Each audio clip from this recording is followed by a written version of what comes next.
शरणं गच्छामि धम्मं शरणं गच्छामि संघं शरणं।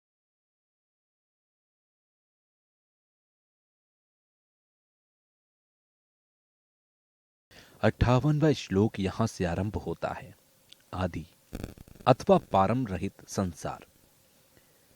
इसी जन्म में मुझ जैसे पशु द्वारा पाप हुए हैं या मैंने करवाए हैं, मोह में पड़कर या लोभ में पड़कर या स्वयं को ही नष्ट करने के कारण जो अनुमोदन किया है, उन सभी के लिए मैं प्रायश्चित करता हूं। कहने का अर्थ है कि अनादिकाल से हम जन्मों से जो कि दुर्गति में हम बैठे हुए हैं, जिस तरह से कोई नरक में है, प्रेत में, आदि आदि या जानवर के रूप में है, ये सब क्लेश के काबू में आकर ये सब कार्य कर रहे होते हैं।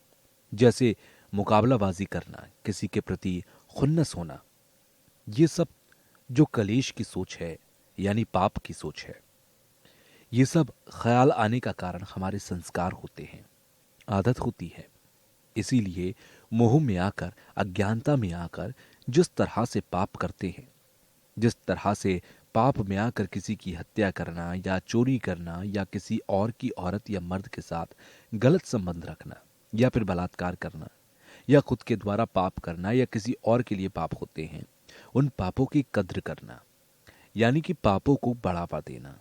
इस तरह से मेरे द्वारा जो पाप हुए हैं, इसके बाद जो व्यक्तिगत तौर पर बता रहे हैं, और मेरे द्वारा बुद्ध धर्म के प्रति, माँ बाप, गुरुजनों के प्रति जो भी क्लेश में आकर पाप हुए, मेरे पापी, मैं अपने आप को पापी घोषित करते हुए अपने पाप की द्वेषना बौद्ध के समक्ष करते हुए, और फिर जो भी हम पाप करते हैं तो सारे के सारे पाप अज्ञानता में आकर, क्लेश के अंकुश में आकर करते हैं।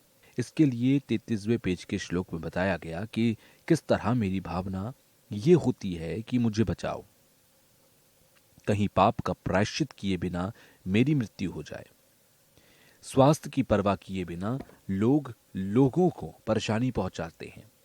जहां तक हम पाप की बात करते हैं तो वो किन वजहों से किए जाते हैं, तो ये सब हम संस्कार के कारण ही करते हैं। हमारे अंदर जो संस्कार हैं उनके कारण हम पाप करते हैं, जिसके कारण दुर्गति जैसे नरक, प्रेत या जानवर आदि में पैदा होना या फिर मनुष्य देह में पैदा होना। इसके बाद सावधान ना रहे तो उससे भी खतरा है। ऐसे माहौल में शून्यता या बौद्ध चित्त की भावना करनी चाहिए। इनकी भावना करने से हम प्रायश्चित करने में सहायता मिलती है। इनकी भावना करने से हमें प्रायश्चित करने की सहायता मिलती है। इस श्लोक में कहा गया कि इस जन्म का कोई ठिकाना नहीं है। जैसे कहा गया कि प्रिय और अप्रियों के लिए मैंने कितने पाप किए, इसलिए कभी ये ना सोचें कि सब कुछ छोड़कर जाना होगा। इसके बाद 35वें श्लोक में कहा गया कि इस दुनिया में ना तो मैं रहूंगा, ना तो कोई और बना रहेगा। जैसे कि कहा गया कि जैसे बीमारी की बात होती है, बीमार कब हो इसका अंदाजा नहीं लगा सकते, यानी आने वाले जीवन का हम अंदाजा नहीं लगा सकते, यानी नश्वरी का हम ठिकाना या अनुमान नहीं लगा सकते।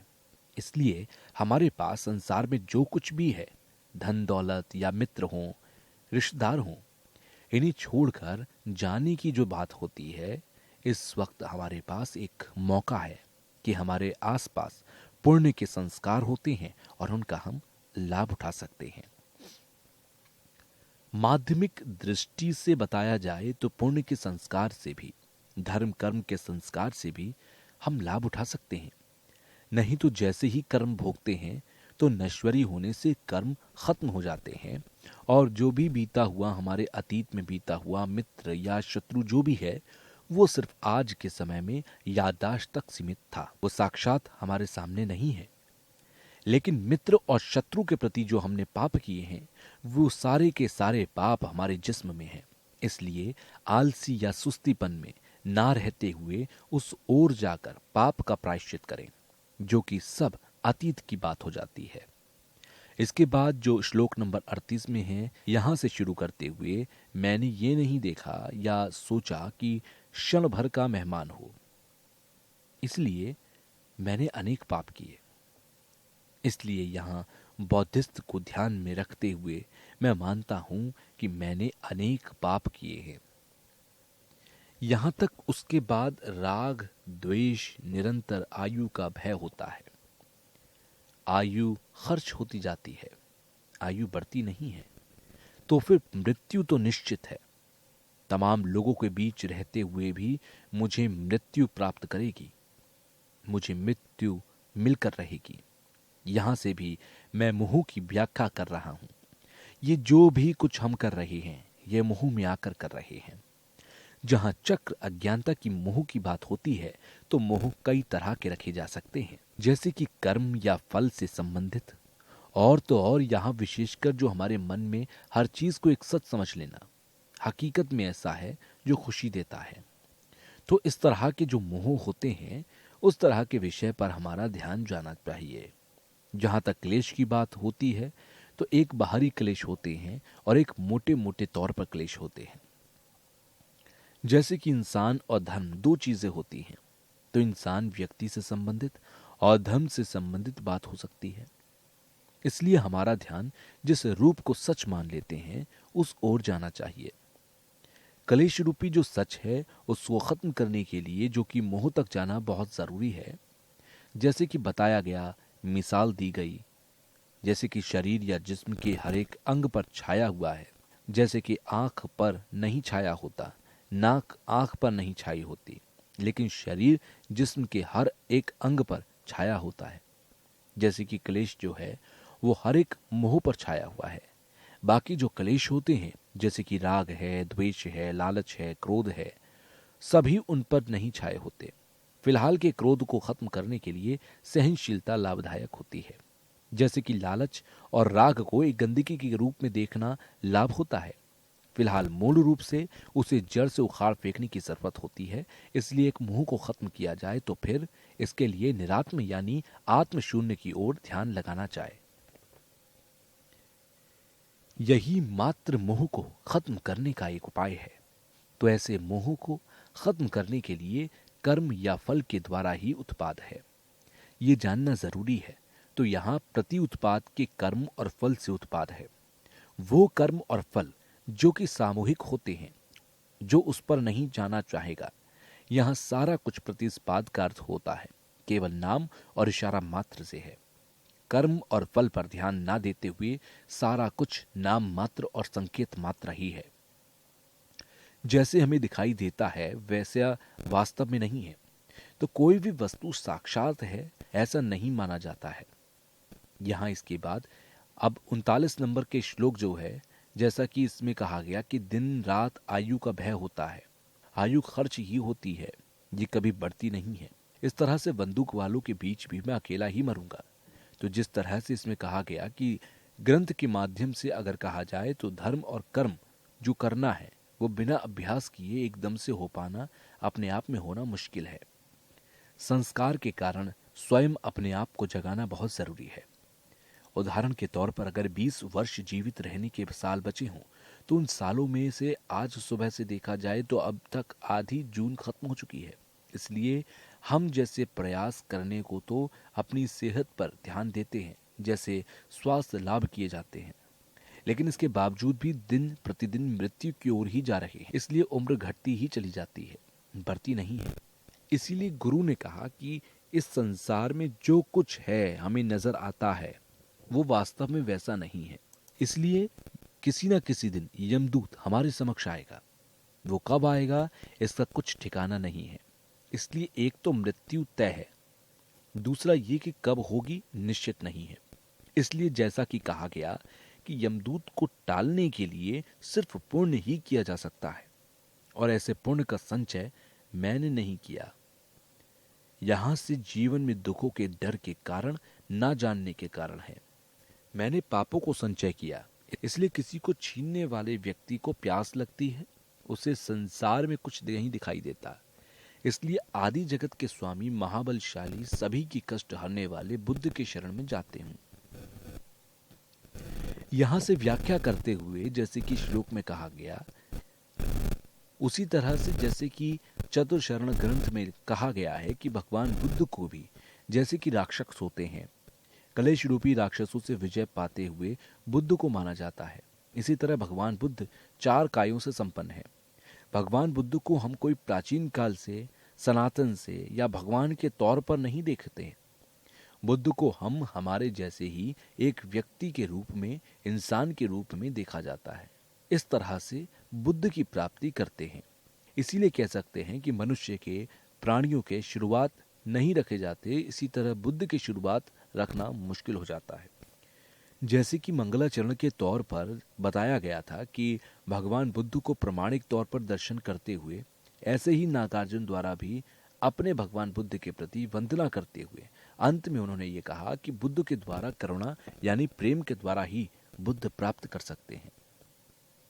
भगवान बुद्ध की कृपा रही कि नागार्जुन पिता पुत्र आदि से लेते हुए बुद्ध के प्रति वंदना करते हुए वास्तव में बुद्ध का ध्यान करते हुए मोक्ष की प्राप्ति कर पाए। बुद्ध के अंदर जो प्राणियों के प्रति प्रेम है, उसे ध्यान करने से मोक्ष मिलता है। इन महाचार्यों या पंडितों के, नागार्जुन आदि के आज चित्र के रूप में हम उन्हें देखते हैं, लेकिन क्या वास्तव में वो इसी शक्ल के थे? ऐसा मानना मुश्किल है। लेकिन इनकी जो पुस्तकें हैं, उससे उनकी रचनाएं और सोच विचार पर कोई शक शंका नहीं। उनके लेखों और रचनाओं से हम समझ सकते हैं कि सारे महापुरुष और पंडित जो थे, वो कितने करुणा से भरपूर आचार्य रहे हैं। तो इसीलिए उनके द्वारा लिखे हुए आचार्य शांतिदेव द्वारा पढ़कर हम समझ सकते हैं कि कितने प्रेम वाले हैं करुणा के। तो ये स्वयं जो आचार्य थे, वो स्वयं करुणा का अभ्यास करते हुए अपनी सोच भावना को लेख के रूप में हमें देकर गए हैं।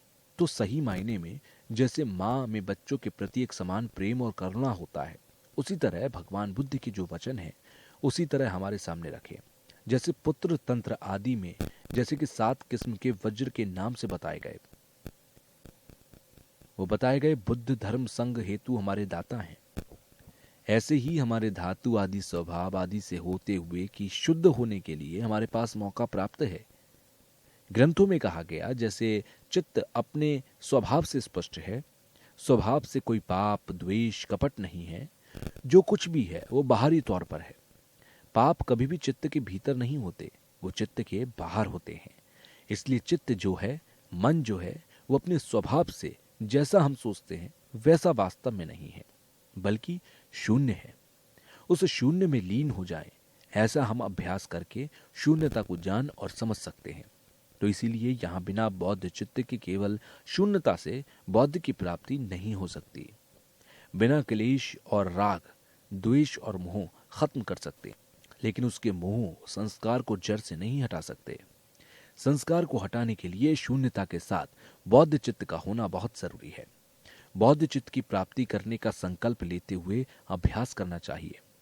अहंकार में कहा गया कि धातु आदि सोच विचार या लोगों की जो सोच है, उस आधार पर, जैसे ही आचार्य जी ने भी कहा कि भगवान बुद्ध के प्रति वंदना करते हुए बड़े आश्चर्य के साथ उन्होंने कहा कि भगवान बुद्ध या गौतम बुद्ध की तरह कोई और हो सकते हैं जिन्होंने हमें ऐसे मार्ग दिखाए हैं। इसलिए इसके बाद जो 48 नंबर का श्लोक है, उसमें भी कहा गया कि मैं उनके द्वारा प्राप्त किए गए धर्म की शरण में होता हूं, जो कि देह का नाश करता है। उस बुद्ध की शरण में जाता हूं।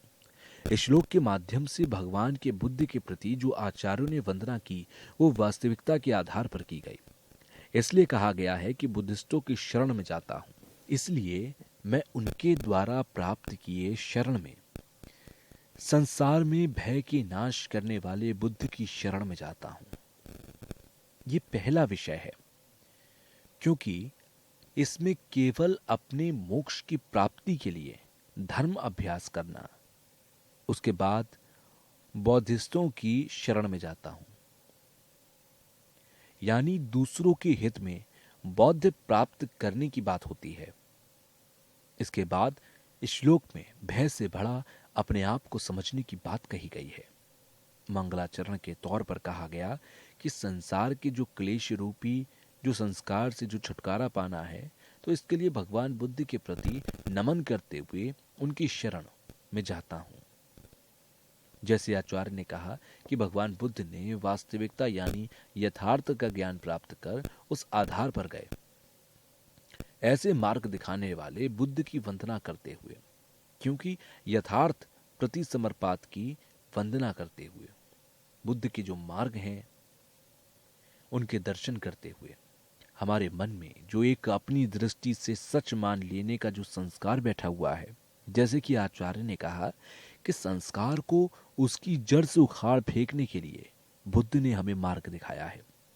क्योंकि आज तक हम क्लेश और पाप के सोच को बुला रहे हैं, वो हमारे तरफ नहीं आते, हम उन्हें बुलाते हैं। जो गलत सोच विचार होते हैं उन्हें हम बुलाकर अपना रहे हैं।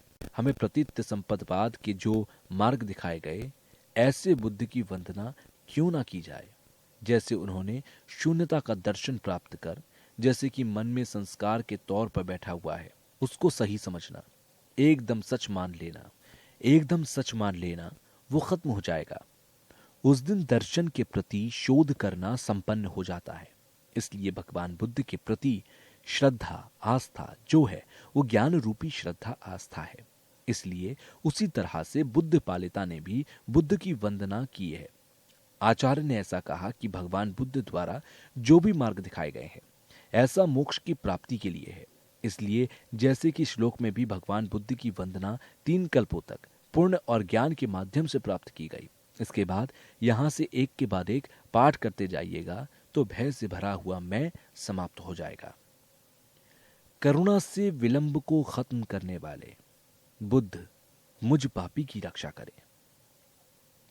इसमें ईश्वर के प्रति जो वंदना की गई है, भगवान बुद्ध ने स्वयं, जो कि सूत्रों में एक तरह की अनमोल कद्र की है, तारीफ की है, क्योंकि स्वयं भगवान बुद्ध द्वारा भी अनुमोदन किए गए हैं।